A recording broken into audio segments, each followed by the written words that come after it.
কি ফিলিস্তিন নামটা শুনে এড়িয়ে যাচ্ছেন? যান, এড়িয়ে যান। কেননা ফিলিস্তিন তো আর আমাদের বাংলাদেশ না। কোনো সমস্যা নেই, এড়িয়ে যান।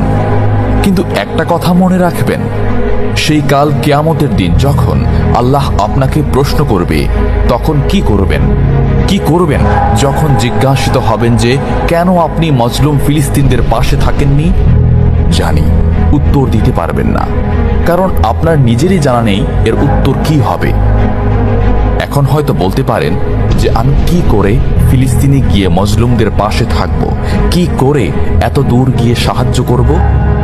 হ্যাঁ, এইরকম প্রশ্ন যদি আপনার মনে উদয় হয়ে থাকে, তাহলে অবশ্যই আপনার মনে অলসতা আর বজ্রে ভরা। এই আধুনিক যুগে অস্ত্রের চেয়ে পাওয়ার হচ্ছে মিডিয়া, তাই মিডিয়ায় বেশি বেশি করে তা প্রচার করুন। হ্যাশট্যাগের মাধ্যমে প্রতিবাদ করুন। এই ক্ষুদ্র প্রতিবাদ একদিন অনেক বড় প্রতিবাদ হয়ে দাঁড়াবে। বিজয় একদিন ইসলামেরই হবে ইনশাআল্লাহ।